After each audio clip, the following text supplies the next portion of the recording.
Hey, good morning Internet. Aujourd'hui, je veux adresser un message particulier à tous les guerriers et guerrières de la vie en cette fin d'année parce que j'ai eu près de moi des gens qui ont tenté des choses dans les règles de l'art. J'ai moi-même plusieurs fois dans ma vie tenté des choses dans les règles de l'art, c'est-à-dire la motivation y était, la planification y était, la foi y était, tout y était et ça n'a pas marché. Et ça arrive. Des fois, ça arrive même que tu sais que ça va marcher, tu fais tout pour que ça marche, mais d'autres choses que tu croyais là s'effondrent. Des imprévus de la vie arrivent en angle mort et boum! Des choses qu'on peut appeler catastrophiques. Et là, tu te poses la question, mais pourquoi moi? Pourquoi c'est aussi dur pour moi? Pourquoi ça m'arrive à moi? Si tu es de ceux qui se posent cette question, il faut que je te raconte l'histoire d'un homme. Cet homme est né en 1809. En 1816, à 7 ans, forcé à travailler parce qu'on est en train d'expulser sa famille. En 1818, il perd sa mère. En 1828, il perd sa sœur. En 1831, il lance son premier business et il fait faillite. En 1832, il se présente aux élections législatives. Il perd. En 1833, il emprunte de nouveau de l'argent pour créer un business qu'il lance et qui fait faillite encore. En 1835, il rencontre une femme merveilleuse, il tombe amoureux d'elle, il se fiance et elle meurt. En 1836, il rentre dans une période sombre de sa vie, il rentre dans une dépression profonde. Et il reste alité pendant 6 mois consécutifs.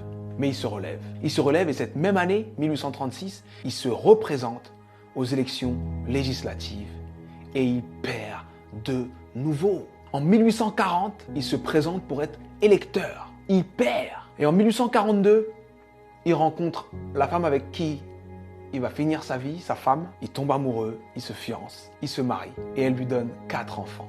Et il en perd 3. En 1843, il se présente au Congrès et il perd. En 1845, il se présente de nouveau au Congrès et il perd de nouveau. En 1850, son fils meurt. En 1854, il se présente au Sénat, il perd. En 1956, il se présente pour être vice-président. Il n'a même pas 100 voix. En 1958, il se présente de nouveau au Sénat et il perd de nouveau. Et en 1960, Abraham Lincoln est élu président des États-Unis d'Amérique. Et il fait 2 mandats exceptionnels qui font de lui l'un des présidents les plus respectés et les plus impactants de l'histoire des États-Unis. C'était important que je te raconte cette histoire. C'était important que je te raconte cette histoire parce que on voit le héros, mais on ne voit pas les coulisses de la réussite. Il faut que tu acceptes les coulisses de ta réussite. Peu importe la difficulté, peu importe ce qui se passe, peu importe ce que tu dis, sache que tant que tu respires, ton but t'attend. Tant que tu respires, ton rêve t'attend. Et je vais te dire une chose que je veux que tu gardes dans ta tête et dans ton cœur le plus longtemps possible et que tu te répètes le plus souvent possible. Les épreuves que tu trouves sur ton parcours sont adaptées à ton potentiel. Les petits potentiels ont de petites épreuves. Les gros potentiels ont de grosses épreuves. On peut tous, dans nos vies, prendre des feuilles, noter les dates des moments les moins drôles de nos vies, les moments les plus difficiles de nos vies, et faire une liste comme celle que je viens de faire pour Abraham Lincoln. Mais sincèrement, je pense que Abraham Lincoln faisait l'inverse. Pour avancer dans les coulisses de la réussite, pour avancer face à toutes ces épreuves, il faut se focaliser sur ce qu'il y a de bon, de positif, et ce qui nous donne envie d'avancer. Donc, je sais que ça peut être dur d'être au cœur de la tourmente, ça peut être dur de perdre des gens, de faire face à l'échec encore et encore et encore. Mais concentre-toi sur ce que tu es en train d'essayer d'accomplir et accomplis-le.